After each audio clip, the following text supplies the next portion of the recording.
I promised that we would move along and look at another way in which complex sentences can be created. But before doing that, I want to do some more revision and focus on a phenomenon that we've already looked at. We're going to look at complements in general. I'm going to generalize a bit and suppose that complements include both sorts of objects, the direct and the indirect object, as well as intensive complements, the whole lot of kind of complements. Why do I want to suppose that? Well, if you think about it, these are the things that are required by the verbs, that is, the head of their phrase. If verbs, lexical verbs, are the heads of verb phrases, then the complements are the things that they require. They normally don't require adverbials. Most verbs don't require you to say how, when, where and why things happened. But a verb like give does require you to have a direct and an indirect object, even if one of those may be understood rather than actually there. So they're complements in that they complement the meaning of the verb. They are complements in that sense. In English also they come straight after the verb. We're going to have a look at these complements because we've already hinted at one of their major relationships to the verb. We're going to suppose that the heads of a phrase, we've only looked at VPs so far, but we probably want to generalize that. The heads of the phrase belong to subcategories. So a verb isn't just a verb. There are kinds of verbs, subcategories of verbs, and they belong to these subcategories because of the kind of complements that come after them. Traditionally, transitive verbs take objects. That's what they were called, transitive verbs, a subclass of verbs that takes objects. Let's look at massage. Fred massaged. You've got to massage something. There's something about the nature of that verb that requires an object. Intransitive verbs don't take objects. Sleep, for example. You can't sleep anything, not in the sense that you can pat something or rub it. Sleep is just something you do. Now, you might say, oh, well, yes, you can sleep a very restful sleep, but that's kind of begging the question, isn't it? Sleeping, you already have to sleep in order to be able to sleep, and the something you sleep is a kind of sleep. Transitive verbs and intransitive verbs.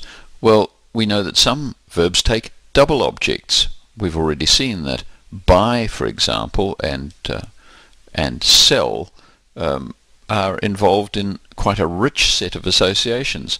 Buy something from someone, buy something for a certain amount of money. Well, that kind of buy is different from give, which is give someone something. Well, let's push that a little further. We're going to push that in a way that is really quite unexpected, and it's the kind of thing that gets linguists excited, and I'm going to try and get you excited. Well, in fact, in the scheme of things it may not be all that exciting, but if you think about it as something that your brain does, something that you know, and that is really quite clever, then maybe you'll get some sense of why I think this is rather nice.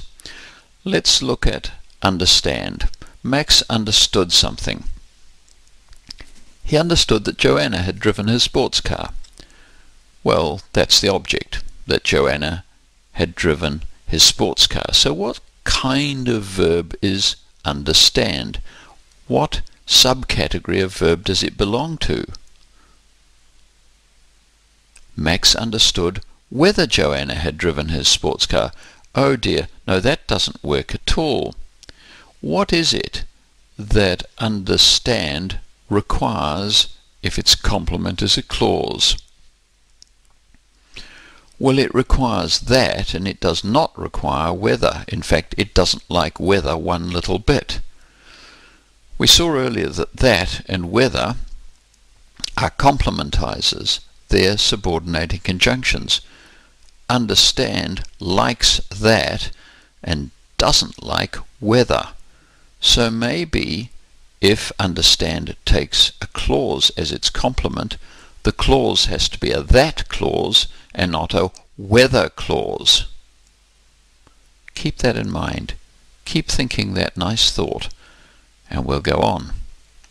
Max didn't understand whether Joanna...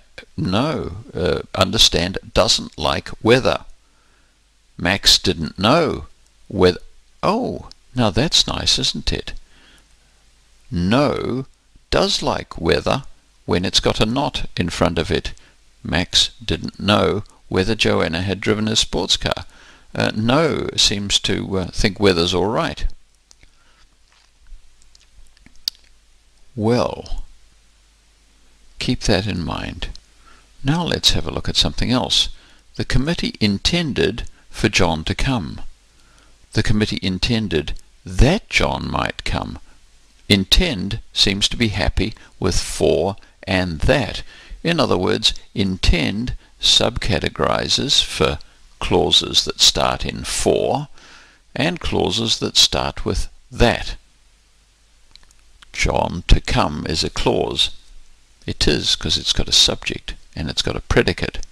And John might come is also a clause. It has a subject and a predicate. The committee intended that John to come. That's terrible. Well, hang on, we've just noticed that intend likes that. It does, it likes that. The committee intended for John might come. Oh, but it likes for. What is going wrong here? Well, you remember that we said that intend is a verb and it takes complements. Well, let's have a look at for. What is its complement? Well, the thing that is immediately on its right is a clause. You remember we graphed them. We said embedded clauses have a complementizer followed by a full clause with a subject and a predicate. Well, it looks as though intend is perfectly happy to have for clauses and that clauses, but for is only happy with a to in the middle of its clause, and it's not happy with might. Well, you remember we talked about clauses with tense, and that tense was important. Well, John to come has no tense. It's a tenseless clause.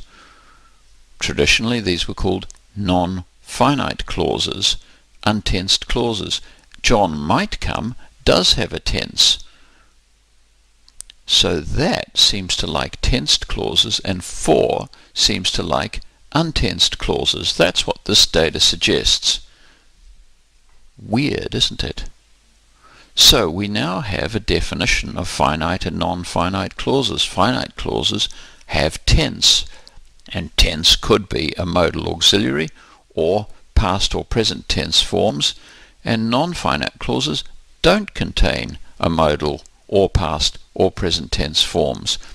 So there are two sorts of clauses, and that likes its clause complements to be tensed, and for likes its clause complements not to be tensed.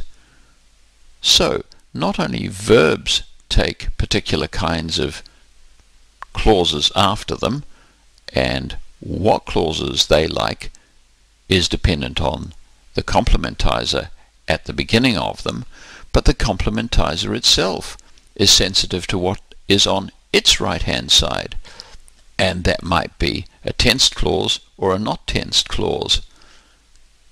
We have seen that non-finite clauses often have to in the place of tense, and so here's a little graph to show how that's done.